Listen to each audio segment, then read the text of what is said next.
What's up guys, Houndish here, and today we're jumping in with the weekly reset for Destiny 2, and it is July 14th, so we're well into Season of Arrivals, but also currently Moments of Triumph is live in the game, so we'll touch on a couple of shouts there, but otherwise we'll get into the new weekly quest, of course the mission content, all of our pinnacles, and notable content for the week from this season. But we also have the rest of our vendor rewards, activities, and a couple of updates to round up in the video. So guys, we're going to jump into it, but firstly, if you're after a tasty and healthy alternative to energy drinks, which help improve focus while gaming, you can save 10% with code Houndish in the Now Drink store. They do some really cool stuff and it is the healthier alternative to energy drinks and stuff like that, so if you want to check it out, you can save 10% with the code and the link will be down below.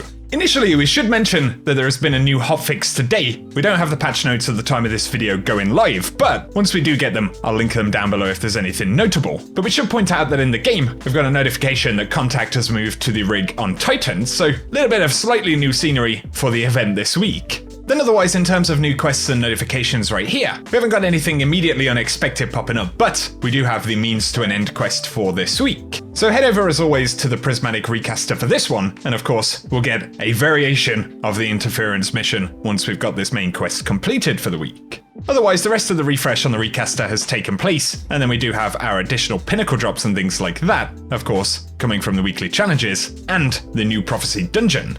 And so I will keep you posted on any interesting things that happen inside of the Season of Arrivals content for this week. But for a quick look at the Eververse Store right here, of course we've got a bunch of silver items on the front page, but for Bright Dust, we've got the Biolume shader right here, one I haven't taken a look at just yet. Kind of interesting looking shader. We've also got the Cabal Shield Breaker Transmat effect, and then we've got the Big Blind, which is the ornament for the Ace of Spades, up for Bright Dust right here on the front page. So that's a pretty cool one. And we also have the Adonis Shell, which is a very interesting looking thing from this season available for Bright Dust. And then to the main Bright Dust page, we've got the Mic Drop emote from back in Curse of Osiris, the Velocimancer Ship, which is a new one for this season.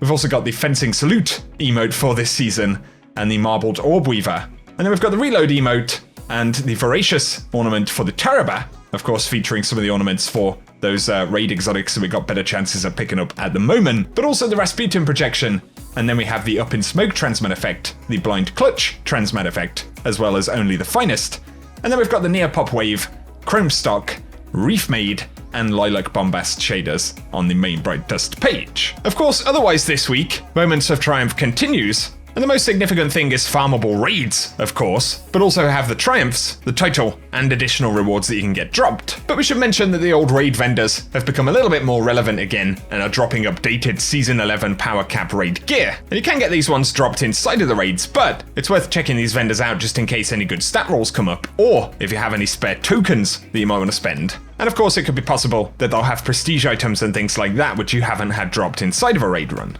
You can check out Werner on the Leviathan barge on Nessus, but as we can see, Benedict this week has the Mask of Noir, the Gauntlets of Rull, and these are non-prestige variants, I believe, but then we got the Prestige chest piece from the Leviathan, as well as the Turris Shade Greaves, which is the normal boots from the Spire of Stars, but then also the class item for Leviathan Prestige this week, as well as the Conspirator. But of course the armor pieces themselves are going to be relevant for some time, so if you really need anything for the collection, you can bear this stuff in mind.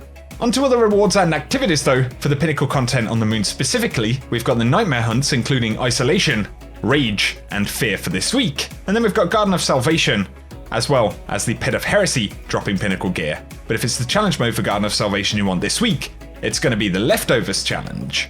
This week's Nightfall Ordeal is going to be a garden world, but then of course we have the OG Nightfalls as well, so we've got Exodus Crash. You can get the Impact Velocity Sparrow right here, but also Will of the Thousands where you can get the Wormguard Incarnation, and then Broodhold, which is a previous PlayStation exclusive. Countdown and Clash are going to be the featured Crucible playlists this week, and then of course Trials will come back on Friday's daily reset. Now though, a couple of updates and known issues. Initially, Bungie have said that if you're waiting for the GCX charity emblem, emails have started going out with codes for those who donated exactly $50 or $100 during the June 18th GCX stream, but they do add that additionally, those who donated $100 will receive another emblem next season. And so if you anticipate that you should have had an email with one of those codes, then they say be sure to check your spam folder, or you can create a thread in the help forum. And then for known issues, once again, it's worth mentioning that if you want to get the Hive God Optometrist Triumph, be sure to destroy the Savathun's eyes with the Ruinous Effigy itself, and not the transmutation spheres, as there is a bug where sometimes those kills won't actually count. There's an issue where the Lucent Blade armor mod doesn't always appear on Season 11 armor, or where the Energy Converter mod won't grant super energy if a player already has over 50% of their super, but they point out that this is by design, and we spoke about that one in a build video a couple of weeks back. Eater of Worlds and Spire of Stars Prestige raid ornaments are currently not appearing on a player's collections. And they point out that if you can't progress the means to an end quest while Bungie continue to investigate, you can progress the quest potentially by using an alternate character, or by joining another player who has already started the mission. And so that's one workaround, but also be sure to pick up the means to an end quest reward every single week to avoid the potential of being locked out from acquiring it or completing it the following week. And in general, if you're unable to launch the interference mission, they say that you may be able to play it through and complete it by joining somebody else who's already in the mission. And they're also looking into Beaver error codes, which are still appearing frequently on Steam. In the Menagerie, normal mode modifiers are going to be Arcsinge, Blackout, as well as Grenadier, but then we've got Extinguish, Grenadier, Famine, and Solar Singe for the heroic mode. Otherwise, for Leviathan Prestige Raid Layer modifiers, we have Prism, and then we've got Armsmaster, requiring a kinetic hand cannon, an energy sniper rifle, and anything in the power slot. For Reckoning drops this week, the boss is going to be Mini Oryx, so you can get the Spare Rations, Bug Out Bag, Outlast, Gnawing Hunger, and Doomsday. Some of those weapons have been updated to have the Season 11 max power cap, but you can get some of them from the Dredge and Ingram as well this season. Then for the Escalation Protocol, if you want to jump in, Boklita, the Hunger of Zol, is going to be the boss, so all three of those weapons are available, and that's when you take that boss down. But of course, once again, from the dungeon, or some of the Exodus Engrams, it is possible to get some of those Ikelos weapons dropped with new rolls. However, for the Dreaming City this week, the Ascendant Challenge is going to be the second one in the rotation, which is the Forfeit Shrine, accessed via the Gardens of Isilla. If you're still running Ascendant Challenges for the Forsaken content, then I'll run footage at the end of the video with the location of the Ascendant Challenge for the week, but otherwise, we pretty much got everything in the video, I think, guys. So if you have enjoyed this one, a rating down below really does help me out. But also be sure to stay tuned to the channel, get subscribed, and turn on notifications, especially with all of the new content, the stuff that we got this season, and a lot of news that we're anticipating for September and beyond over the next few weeks. I'll be sure to keep you all up to date here on the channel with that stuff, but otherwise, thank you, as always, for tuning in, my friends. And whatever you get up to, I hope you have an awesome week.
Down.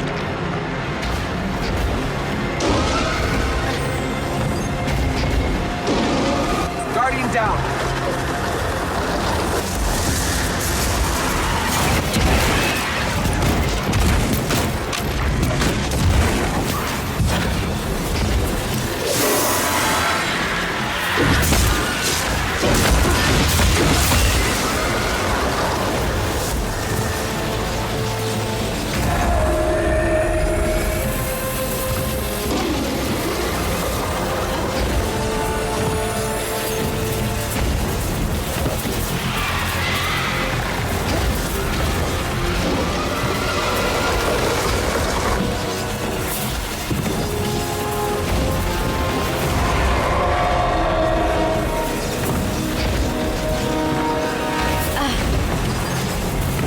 Guardian down.